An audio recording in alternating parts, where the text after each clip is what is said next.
Around the bases with us, we got stuff to say. Blake Snell was magic again last night. 7 brilliant no-hit innings. His ERA the best in the game, 2.33. I feel like for 5.5 months, this has been a conversation for NL Cy Young, and there are so many worthy candidates, but some have faltered, and it's like he's gotten stronger as the year has gone by. Yeah, I think you're nitpicking if he's not the leader right now. It's the bottom line. I know if you're enamored with strikeouts, Spencer Strider's your guy. I know Justin Steele has put his money where his mouth is and been dominant. But from start to finish, the ERA, the Ks per 9, the innings, there's no one that's blowing him away innings-wise that would hurt Blake Snell. Watching him he has the most, when he's on, that curve. The curveball's unhittable. Unhittable. He can abuse right-handers with four-seam in, slider combination, and one of the nastiest curveballs the game's seen. Lefties really have zero chance to hit off him. The only knock is, like you said, he's never pitched into the 8th. He rarely gets you deep into the games. He walks a ton of guys, but he prevents anybody scoring. ERA 2.33, lowest. So for me last night, I mean, someone's going to have to do something extraordinary for him not to win it, and he will have won it in both leagues. That's amazing. Going into free agency.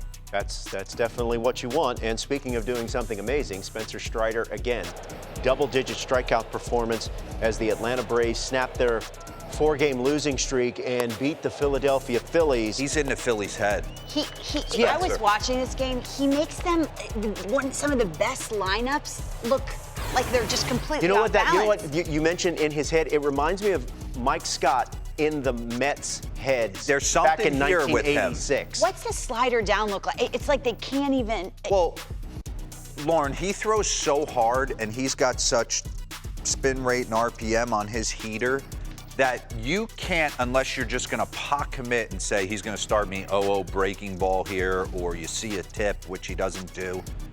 You can't come off his fastball. You can't take a chance at sitting in between. There's no way to catch up to his heater if you do that.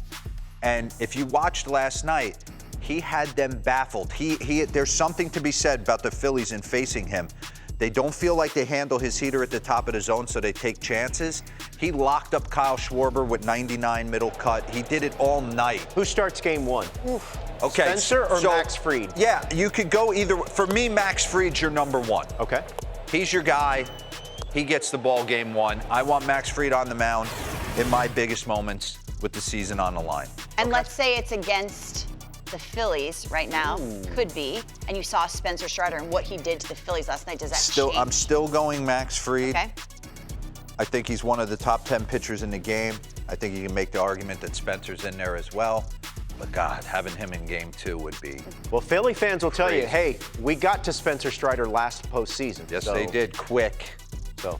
Braves at full strength. It's a good one. And for the first time in a long time, so are the Rangers, and just in time. I mean, at one point they were missing Seager and Garcia and Young and Heim as a more complete team. Yeah. Does this change your long-term Absolutely. perspective? Absolutely. I did a couple radio phoners yesterday, and there's no way of.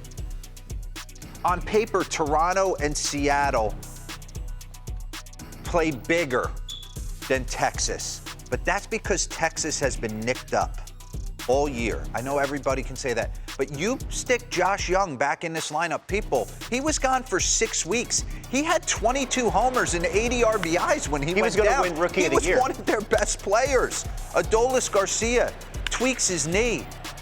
He's one of the run producers of the American League. So, Boch, all you can ask as a manager is that you want your guys firing, healthy, and let it fall on them.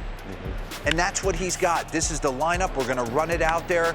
And I thought last night was important because Aroldis Chapman goes an inning and a third. They went 4, that bullpen. And then Leclerc got the clean save, and that the bullpen has been an issue. And Eovaldi looked good. He had 1 crooked number inning. Besides that, I put Nate Eovaldi on the mound in a big spot and feel great about it. Shohei Ohtani, clearly a dude. We know that. He posted this on his Instagram yesterday. He underwent a procedure on his elbow.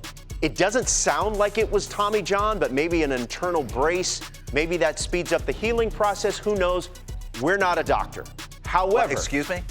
excuse me. Yeah, I know you're a doctor, Dr. Dero. However, Dero, you're running a team. Yeah, I can't risk it. You taking a chance on Ohtani, and if so, how much money? Listen, if I'm running a team, I can't risk it. It's an amazing, amazing story, what he has been able to pull off.